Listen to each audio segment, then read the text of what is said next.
Hi hello welcome to N9 media. నేను మీ journalist విప్లవశ్రీ.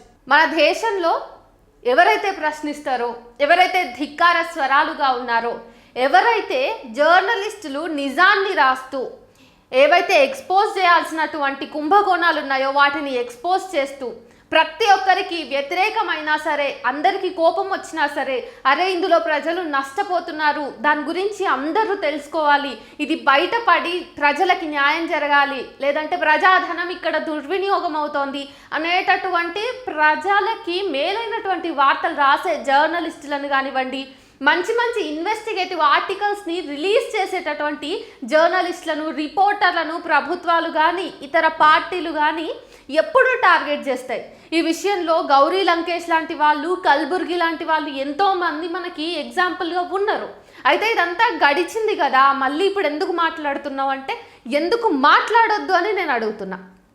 మీరు రీసెంట్గా జనవరి 1వ తారీఖు అందరూ కూడా న్యూ ఇయర్ సెలబ్రేషన్స్లో మునిగిపోయినప్పుడు ఆ రోజు మధ్యాహ్నం ఒక వార్త బయటకు వచ్చింది. జర్నలిస్టు ముఖేష్ చంద్రకర్ అనే ఒక జర్నలిస్టు అత్యంత దారుణంగా, కిరాతకంగా హత్య గావించబడ్డాడు అన్నది ఆ వార్త యొక్క సారాంశం. ఈ వార్త ఆ రోజంతా వైరల్గా కాలేదు, కానీ నిన్న ఈరోజు వైరల్గా అయింది. అయితే మీరు ఆ రోజే నేను నా ఇచ్చంత్రం ముచ్చట్లలో దాన్ని కోట్ చేసి ఒక వార్త కూడా చదివిన.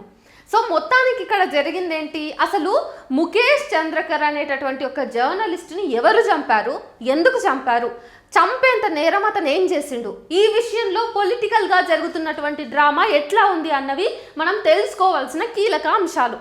ఇక ముఖేష్ విషయానికి వస్తే, ఛత్తీస్గఢ్లో అత్యంత దారుణమైనటువంటి కగార్ ఆపరేషన్ నడుస్తున్న విషయం మనందరికీ తెలుసు. ఎన్నోసార్లు ఆదివాసుల గురించి వాయిస్ ఇచ్చినప్పుడు కూడా మనం మాట్లాడుకున్నాం, కగార్ వల్ల ఆదివాసులు ఎంత నష్టపోతున్నారు అని చెప్పేసి. కేంద్ర ప్రభుత్వము ఛత్తీస్గఢ్లోని దండకారణ్యంలో ఆపరేషన్ కగార్ పేరిట, యాంటీ నక్సల్స్ పేరిట చేస్తున్నటువంటి యుద్ధకాండ ఏదైతే ఉందో, ఆ యుద్ధకాండలో భాగంగా నక్సలైట్లు అని చెప్పేసి, మావోయిస్టులు అని చెప్పేసి ఆదివాసీ ప్రజలను ఎన్కౌంటర్ల మీద ఎన్కౌంటర్లు చేస్తున్న వార్తలు రోజు వస్తున్నాయి. ఈ రోజు కూడా వార్త వచ్చింది, 4 ఎన్కౌంటర్ ఇట్లా. ఈ నేపథ్యంలో లోతుగా విశ్లేషిస్తూ అడవి లోపలికి వెళ్ళి అసలు ఏ ప్రధాన స్రవంతి మీడియా కూడా చేయలేనటువంటి ఇన్వెస్టిగేటివ్ వీడియోస్ని, ఇన్వెస్టిగేటివ్ ఆర్టికల్స్ని పబ్లిష్ చేసినటువంటి ముఖేష్ అడవిలోని ఆదివాసీలతో అత్యంత సన్నిహితంగా ఉంటూ అక్కడ ఏం జరుగుతుంది, ప్రభుత్వాలు కానీ ఇతర రాజకీయ పార్టీలు కానీ ఆదివాసీ ప్రజల యొక్క జీవితాలతో ఎట్లా ఆడుకుంటున్నారు, ఎట్లా వాళ్ళ జీవితాలు, అక్కడి అడవి అంతా కూడా కార్పొరేటీకరణ చెందుతూ ఉంది, లేదంటే కార్పొరేట్ చేతుల్లోకి ఎట్లా వెళ్తుంది, తదితర అంశాలన్నింటినీ కూడా మావోయిస్టుల పేరు మీద జరుగుతున్నటువంటి ఫేక్ ఎన్కౌంటర్ల గురించి ఇట్లా ఎన్నో అంశాల మీద ముఖేష్ ఎన్నో ఇన్వెస్టిగేటివ్ వీడియోస్ చేశారు, ఆర్టికల్స్ చేశారు. అయితే ముఖేష్ బస్తర్ జంక్షన్ అనే ఒక యూట్యూబ్ ఛానల్తో పాటు, అంటే ఆ ఛానల్ని నడిపిస్తూ దాంతోపాటు ఎన్డీటీవీలో కూడా ఫ్రీలాన్స్ జర్నలిస్ట్గా చేశాడు. ఈ నేపథ్యంలో భాగంగా బీజాపూర్లో ఒక 130 కోట్ల కుంభకోణం నడుస్తూ ఉంది ఒక రోడ్డు కన్స్ట్రక్షన్ విషయంలో అన్నది ఆయన దృష్టిలోకి వచ్చిన తర్వాత, అసలు 130 కోట్ల కుంభకోణం జరిగితే అక్కడి ప్రజలు ఎంత నష్టపోతున్నారు, ప్రజాధనం ఎంత తీవ్రంగా నష్టమవుతా ఉంది, ఇక్కడ మన దేశంలో ఎన్నో రకాలైనటువంటి ఏవైతే కరువు ఉంది, అంటే చాలామంది ప్రజలు అసలు కనీసం తినడానికి తిండి కూడా లేకుండా ఉన్నారు, హంగర్ ఇండెక్స్ ఎంతో దారుణమైన స్థితిలో ఉంది. కాబట్టి ఇంత ప్రజాధనం వృధా అయితే మంచిది కాదని చెప్పేసి ఆ కుంభకోణాన్ని ఎక్స్పోజ్ చేయాలనుకుని ఆయన ఎన్డీటీవీకి ప్రత్యేక కథనాన్ని చేసి పెట్టారు. చాలా అంశాలు మీరు చూసుకుంటే బస్తర్ జంక్షన్ అనే ఛానల్ని విజిట్ చేస్తే కూడా ఎక్స్ మావోయిస్టులని కానివ్వండి, ఆదివాసుల్ని కానివ్వండి, ఇంటర్వ్యూస్ చేసిన వీడియోస్ కూడా మీరు చూడొచ్చు. అయితే ఈ నేపథ్యంలో బీజాపూర్ దగ్గర ఏదైతే నిర్మాణంలో ఉన్నటువంటి రోడ్డు ఉందో దానికి సంబంధించి 130 కోట్ల వర్త్ కుంభకోణం నడిచే అవకాశం ఉందని చెప్పి దాన్ని ఎక్స్పోజ్ చేసినందుకు గాను ఈరోజు ముఖేష్ మన మధ్య లేకుండా పోయాడు. అయితే ఈ కేసులో మనం బాగా గమనించాల్సిన అంశం ఏంటంటే, ఇక్కడ ఈ ఎవరైతే ముఖేష్ చంద్రకర్ ఉన్నాడో ఇతను ఒక ఆదివాసి. అంతేకాదు ఈ కేసులో ముఖేష్ను హత్య చేసినటువంటి రోడ్డు కాంట్రాక్టర్ ఎవరైతే ఉన్నారో సురేష్, అతను కూడా ఒక ఆదివాసి. అంతేకాకుండా ముఖేష్ చంద్రకర్కు సురేష్ చంద్రకర్ రిలేటివ్ అవుతాడు, దూరపు బంధువు అవుతాడు. అయితే ఈ కేసులో సురేష్ తో పాటు వాళ్ళ 2 అన్నదమ్ములు కూడా ఇన్వాల్వ్ అయి ఉన్నారు. సో ముగ్గురు కలిసి ప్రణాళికాబద్ధంగా ముఖేష్ని చంపేశారు. అసలు ఇంతకీ జరిగిందేంటి? బీజాపూర్ రోడ్ కన్స్ట్రక్షన్ విషయంలో జరుగుతున్నటువంటి కుంభకోణాన్ని ఎన్డీటీవీ అంటే మీకు బాగా గుర్తొస్తుంది, బీజేపీకి సంబంధించిన అది ఒక నేషనల్ మీడియా అని. అయితే కరెంట్లీ మనం గమనించినట్టయితే అక్కడ పాలిటిక్స్ ఏం నడుస్తున్నాయి, ఛత్తీస్గఢ్లో బీజేపీ ప్రభుత్వం అధికారంలో ఉంది, అక్కడ కాంగ్రెస్ ప్రభుత్వం ఆపోజిషన్. ఎవరైతే సురేష్ ఉన్నారో ఈ రోడ్ కన్స్ట్రక్టర్, ఆయన కాంగ్రెస్ పార్టీకి స్పోక్స్ పర్సన్గా ఉన్నారు. అయితే ఛత్తీస్గఢ్లో ఉన్నదేంటి పార్టీ, బీజేపీ ప్రభుత్వం. ఈ నేపథ్యంలో ఎవరైతే ముఖేష్ కాంగ్రెస్ పార్టీకి సంబంధించినటువంటి సురేష్ కుంభకోణాన్ని బట్టబయలు చేశారో ఈ విషయం వెంటనే నేషనల్ మీడియాకు పాకింది. ఈ విషయం నేషనల్ మీడియాకు పాకి ఎన్డీటీవీలో టెలికాస్ట్ అయ్యేసరికి బీజేపీ అలర్ట్ అయ్యి త్వరితగతిన, అంటే ఎంత త్వరగా రియాక్ట్ అయింది బీజేపీ, చర్యలు చేపట్టిందంటే 25వ తారీఖు డిసెంబరున ముఖేష్కి సంబంధించినటువంటి ఈ వార్త లైమ్ లైట్లోకి వచ్చిన తర్వాత వెంటనే బీజేపీ ప్రభుత్వం చర్యలు తీసుకోవాలని చూసింది. ఈ విషయంలో సురేష్కి కూడా, అంటే అసలు ఇట్లా అక్రమంగా కడుతున్నటువంటి రోడ్ కన్స్ట్రక్షన్ ఇది అని చెప్పేసి సురేష్కి కూడా మొత్తం ఏదైతే ఆర్డర్స్ పంపించాలో అవి పంపించేసి ఫార్మాలిటీస్ అన్ని స్టార్ట్ చేసింది. ఈ నేపథ్యంలో సురేష్ కూడా ఒక ఆదివాసి, అందున ముఖేష్ వాళ్ళ సోదరుడుగా అవుతాడు కాబట్టి, దూరపు బంధువే కాబట్టి, సో ముఖేష్ని ఇంటికి పిలిచారు. సురేష్, రితేష్ ఇంకా దినేష్ ఈ ముగ్గురు కలిసి ముఖేష్ను ఇంటికి పిలిచారు. అయితే ఇంటికి పిలిచే ముందు జనవరి 1వ తారీఖు ఇంటికి పిలిచి చంపేస్తే, అంతకంటే ముందే డిసెంబర్ 25వ తారీఖు నుంచి జనవరి 1వ తారీఖు మధ్య 2-3 సార్లు కూడా ముఖేష్ని మందలించారు. అండ్ అంతకు ముందు కూడా అసలు ఈ 25వ తారీఖు ఎటువంటి వార్త బయటకి రాకముందు కూడా ముఖేష్ను దినేష్, సురేష్, రితేష్ వీళ్ళందరూ కూడా మందలించారు. అరే నువ్వు కూడా ఒక ఆదివాసీవే కదా, కొంచెం సైలెంట్గా ఉండు, ఎందుకు ఇంత డీప్ ఇన్వెస్టిగేటివ్ వీడియోస్ చేస్తున్నావు, ఎందుకు ఇంత సీరియస్ జర్నలిస్ట్గా ఉంటున్నావు, ఇదంతా నీకు తెలుస్తలేదు, ఇది ఒక పెద్ద రాజకీయ కుట్ర కుంభకోణం అయితే కూడా నువ్వు కామ్గా ఉండు, కొంచెమన్నా లాభం ఉంటుంది నీకు, ఇట్లా చేస్తే మంచిది కాదని చెప్పేసి ఎన్నోసార్లు మందలించిండ్రు. అయినా కానీ ఒక నిజాయితీ పరుడైన ఒక జర్నలిస్ట్గా ముఖేష్ కామ్గా ఉండలేకపోవటం వల్ల 25వ తారీఖు డిసెంబర్లో ఈ వార్త అనేది బయటికి వచ్చి పెద్ద అంటే పెను తుఫాను రగిలించిందని చెప్పాలి ఛత్తీస్గఢ్ రాజకీయాల్లో. ఇందు మూలంగా జనవరి 1వ తారీఖు సురేష్, దినేష్, రితేష్లు కలిసి ముఖేష్ను వాళ్ళ ఇంటికి ఆహ్వానించి మాట్లాడేది ఉందని చెప్పేసి పిలిపించుకుని ఫస్ట్ అసలు ముగ్గురు వాళ్ళతో పాటు మేనేజర్ ఎవరైతే మహేంద్ర అనే వ్యక్తి ఉన్నాడో అతను కూడా, వీళ్ళు నలుగురు కలిసి ముఖేష్ను కొట్టేసరికి ఆయన అక్కడికక్కడే మృతి చెందాడు. ఆ తర్వాత అత్యంత కిరాతకంగా ఆయన గుండెని బయటికి తీసి, ఆయన తలని పగలగొట్టి, ఆయన బాడీని పీసులుగా కత్తిరించి దారుణమైన స్థితిలో ఆయన మృతదేహాన్ని పక్కనే నిర్మాణంలో ఉన్నటువంటి ఒక సెప్టిక్ ట్యాంక్లో వేశారు. ఆ తర్వాత ఏమీ ఎరుగనట్టుగా సైలెంట్గా ఉన్నారు.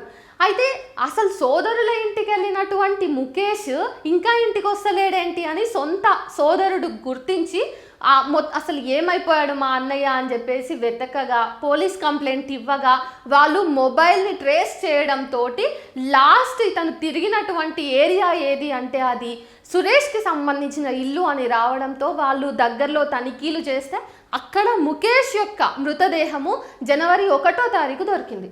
సో ఇది జరిగిన కథ.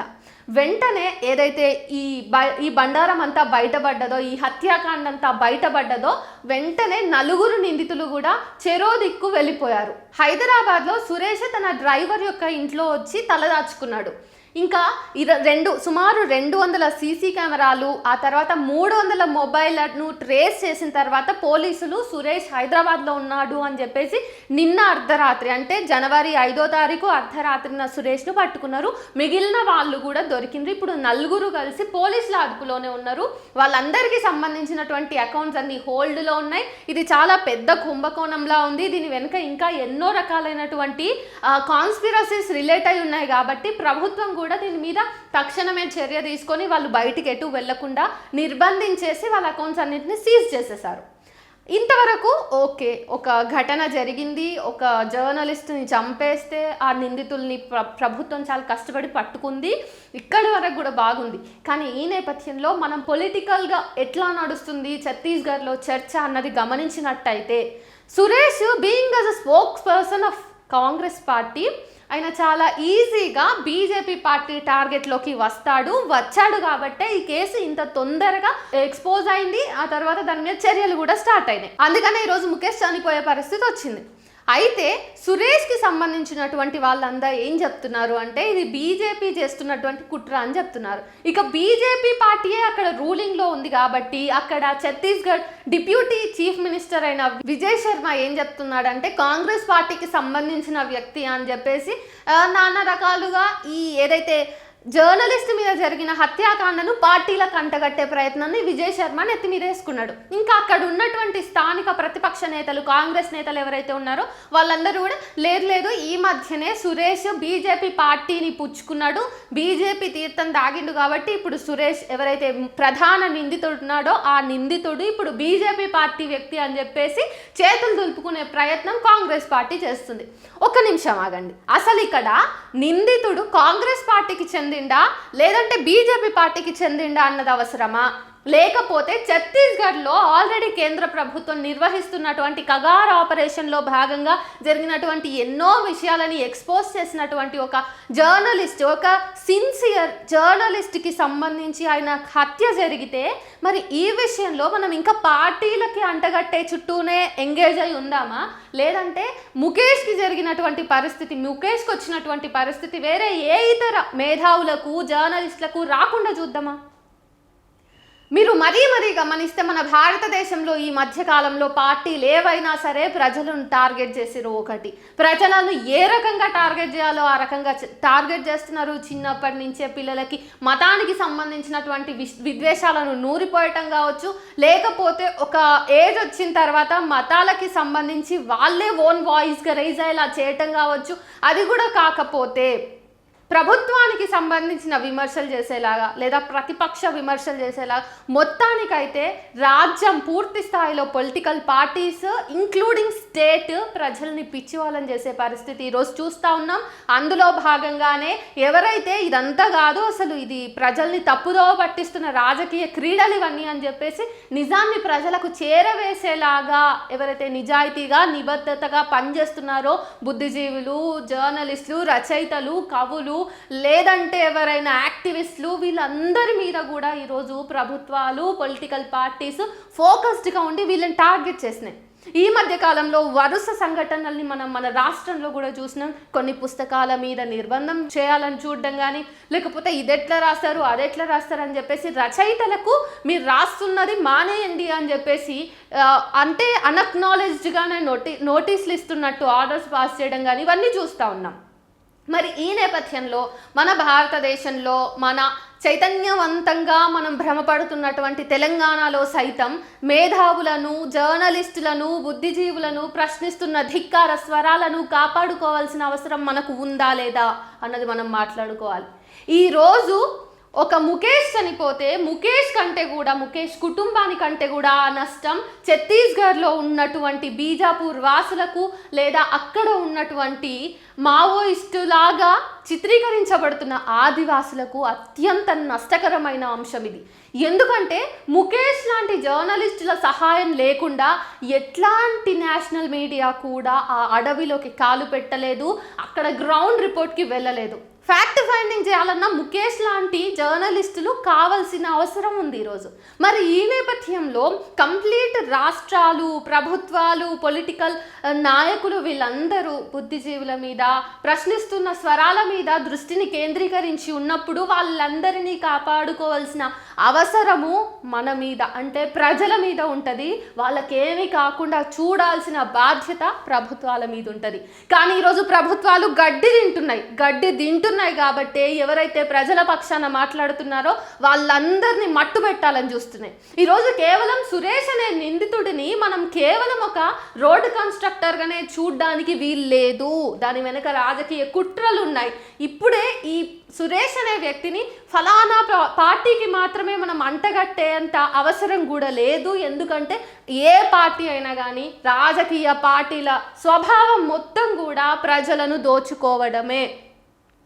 అందుకనే మరి ఛత్తీస్గఢ్లో ఇప్పుడు ముఖేష్కి సంబంధించినటువంటి కేసులో కాంగ్రెస్ పార్టీ చేతులు దులుపుకునే ప్రయత్నం చేస్తూ ఉంది కదా, మరి ఈ తెలివి కాంగ్రెస్ పార్టీకి, ప్రతిపక్ష కాంగ్రెస్ పార్టీకి, మరి అక్కడ కేంద్ర ప్రభుత్వము అడవులను మొత్తము చేతుల్లోకి తీసుకుని అడవులను హస్తగతం చేసుకుని ఆదివాసులు సుమారుగా 10,000కు పైగా ఆదివాసుల మీద తప్పుడు కేసులు ఉన్నాయి అక్కడ.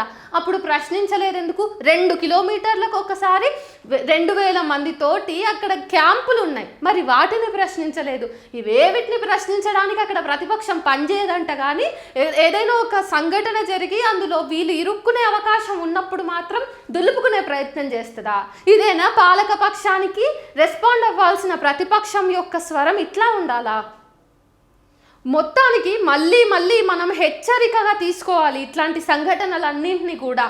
ప్రజలు ఖచ్చితంగా వాళ్ళ యొక్క ప్రజాస్వామిక జీవితాన్ని లేదంటే వాళ్ళ హక్కులని కాలరాయబడకుండా ఉండాలంటే ఇట్లాంటి కవులు, రచయితలు, జర్నలిస్టులు, బుద్ధిజీవులు ప్రశ్నిస్తున్న స్వరాలందరినీ కూడా మనం కాపాడుకోకపోతే ఖచ్చితంగా ఇట్లాంటి ఫాసిస్ట్ ప్రభుత్వాల చేతుల్లో ప్రజలందరూ కూడా విక్టిమ్స్గా మిగిలిపోతారు. ఈరోజు ముఖేష్ హత్యా వార్తను న్యూస్ పేపర్లలోనూ టీవీలోనూ చూస్తూ ఉంటే నాకు ముఖేష్ ఒక్కడు చనిపోయినట్టుగా కాకుండా కొంతమంది ప్రజానీకం చనిపోయినట్టుగా అంత బాధ కలుగుతూ ఉంది. ఒక మేధావి యొక్క జీవితము కేవలం ఆయనకి సంబంధించిన జీవితమే కాదు. ఈ మాటని నేను ఇంత గట్టిగా ఎందుకు చెప్తున్నా? కేవలం నాకు నోటికి వస్తుంది, నేను కూడా ఒక జర్నలిస్ట్ని అని చెప్పట్లేదు. అక్కడ గ్రౌండ్ రియాలిటీలో చూసినట్టయితే ముఖేష్ ఎంత నిస్వార్థంగా పనులు చేశాడు, ఎన్నో విషయాల్లో నిజాల్ని బయటకు తెచ్చే ప్రయత్నం చేశాడు, ఆదివాసులకు అండగా ఉన్నాడు అనే విషయం మనకి గ్రౌండ్ రిపోర్ట్లో, గ్రౌండ్ రియాలిటీకి వెళ్తే తెలుస్తూ ఉంది. నేను అక్కడ స్థానికులతో కూడా మాట్లాడినాను కాబట్టి ఇంత ఖరాఖండిగా చెప్తున్నా. ఖచ్చితంగా ఇప్పుడు పొలిటికల్ పార్టీస్ వాళ్ళలో వాళ్ళు తన్నుకు సావడం కాకుండా ప్రజల మీద దృష్టి పెట్టాలి. ఇప్పుడు జర్నలిస్ట్ ముఖేష్ చనిపోయాడు, ముఖేష్ని మీరు ఎలాగో తెచ్చివ్వలేరు కాబట్టి ఆయన కలలు కన్నటువంటి ఎవరైతే ఆదివాసుల సంక్షేమం ఉందో ఆదివాసుల జీవితాలను మీరు ఇంకా కాలరాయకుండా ఉండి అక్కడ తీసుకోవాల్సిన చర్యలు తీసుకుని అట్లానే దేశవ్యాప్తంగా ఉన్న ప్రశ్నించే గొంతుకలందరినీ కూడా మీరు రక్షించాలని చెప్పేసి డిమాండ్ చేస్తా ఉన్నా. ఇది చాలా సీరియస్ ఇష్యూ. ఇట్లాంటి ఘటనలు మళ్ళీ రిపీట్ అయితే ఖచ్చితంగా ఒకరోజు మా ప్రజలందరూ కూడా రియలైజ్ అవుతారు. ప్రభుత్వాలని దించే అంత పరిస్థితి మాత్రం తెచ్చుకోకూడదు.